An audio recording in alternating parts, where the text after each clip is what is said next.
In the previous episode, I worked on my logos, and I say that in plural, logos, because I did two.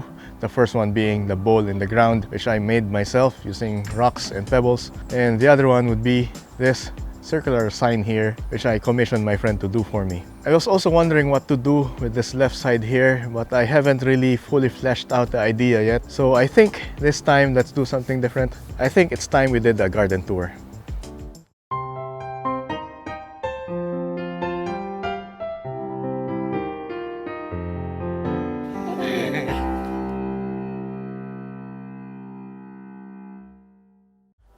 Actually, rather than a garden tour, I'm going to do cleanup and maintenance of my garden, but I'm going to show you around while I do it. It's been quite a while since I did any cleaning and pruning here, especially now that I have some plants that are growing actively, the winter plants. And yeah, it's getting quite crowded. To kick things off, I just want to show you this area. This is the Patreon shrine. This is the last landscape that I worked on that I fully completed. I started off with this section before moving on to this little stream here and then on Project Do. Now, if you look closely, there's a bunch of weeds and grass that has started growing here. I have to get rid of them. But to get to them easier, I think I would need to clear out this space here. And besides, I think it's about time we had the clear view of the Patreon shrine.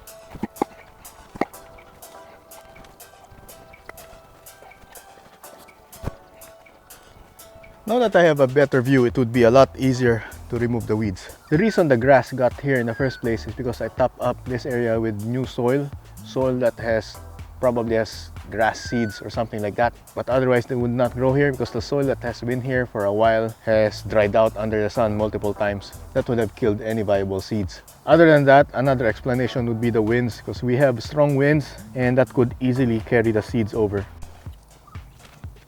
I have to be sure to be careful to pull out the entire grass, including the roots. That way, there's no chance it would be regrowing afterwards. I prefer just pulling them out manually because it's easy, it's cheap. I don't have to spend on any herbicides. Using some grass poison might be easier and faster, but I have my plants planted in the ground and I do not want to risk being able to affect them in any way. So here we are, just pulling weeds from the ground. Sometimes I only get to break the grass without being able to pull it cleanly, but I don't mind because all I have to do is to wait for them to regrow and it would be easy to pull them out by then. This means that I have to do this again maybe next month or towards the end of winter. Apart from having to pull out all of these weeds, I noticed that some of the plants here are upturned or uprooted and some even have died due to fungus, so I'll have to deal with them accordingly. One of the weeds that grow very commonly here during winter would be oxalis.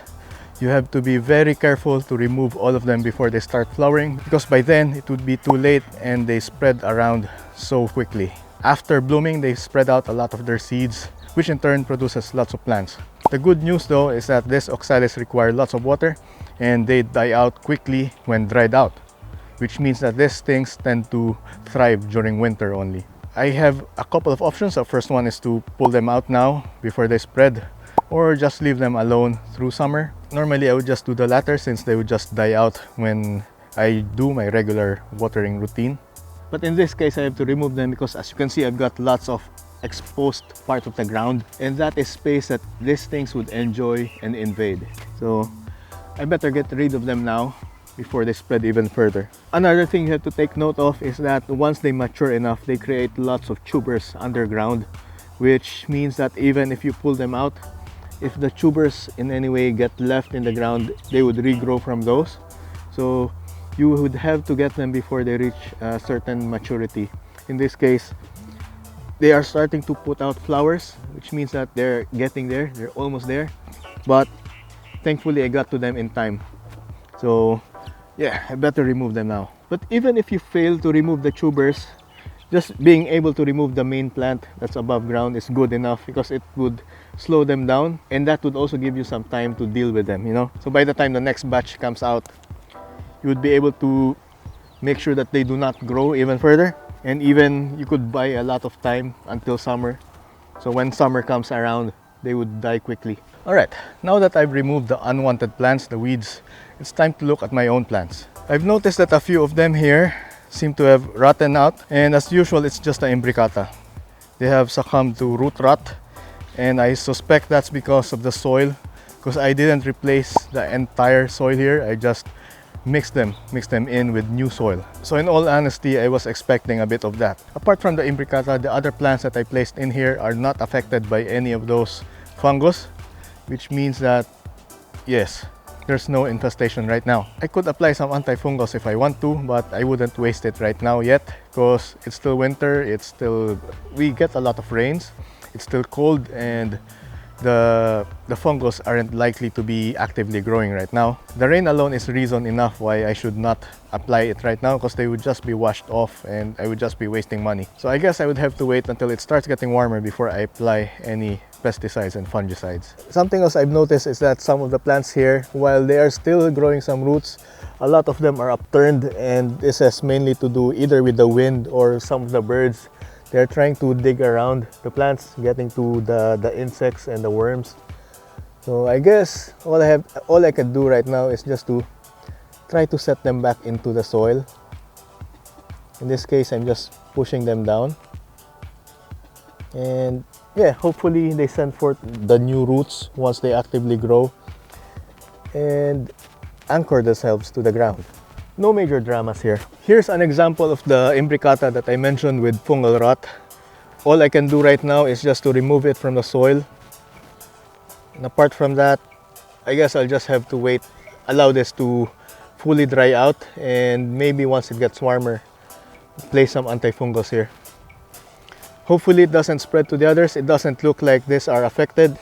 So yeah, good thing it's just limited to this one plant. Another thing that I should be doing during winter is to provide them with adequate airflow, and to do that I would need to remove some of the dead leaves underneath. I see that a lot of them have dead leaves that are ready to shed now, so I'm going to help them along by removing it myself. I'm starting with the larger rosettes because it's a lot easier to pick from them, but I would also need to work on some of the smaller ones here because they would appreciate the airflow.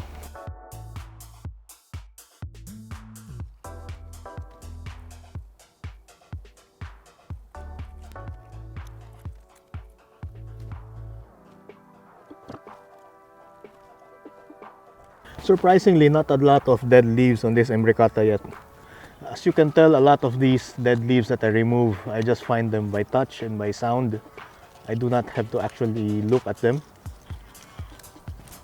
I just make sure to remove the very crispy ones because they are ready to go. And the final thing for me to do here is to remove the flower stalks because the stalks are too large, too long and heavy, and it's pulling them at different angles. Let's take this red sapphire for instance. The flower stalks are all facing forward, all hunched forward, which makes the main rosette tend to lean forwards. I do not want that. So I'll remove this now, and I don't know, I did not manually pollinate these, so yeah, I'll just give this a chop. By doing that, I'm hoping that this one would grow more upright from now on.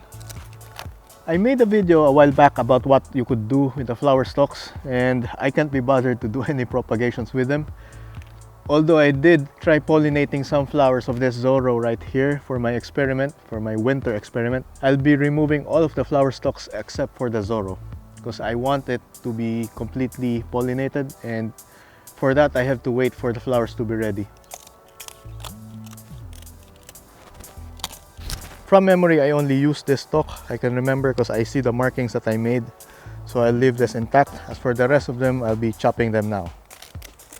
I'm leaving some of the leaves on because I'm hoping that maybe some plantlets would grow out of it. I doubt there would because these flowers are already mature, but we'll see. And now we are done. That's basically all there is to do with echeverias in winter. All you have to do is to make sure that they have adequate airflow, adequate ventilation. That way they do not succumb to rot.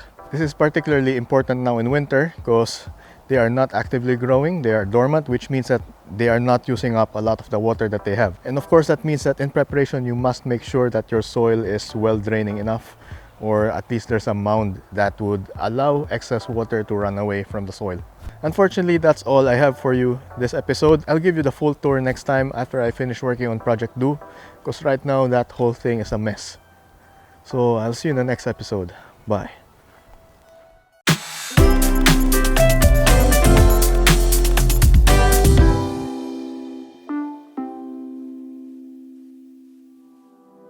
Cerriscapades is made possible with the support of my Patreon sponsors. Patreon allows you to support content creators like me with a small monthly donation. You can pledge your support by heading over to patreon.com/Cerriscapades. If you're in Australia, I've got some of my plants for sale. Check out my plant shop at cerriscapades.com/theplant shop with dashes.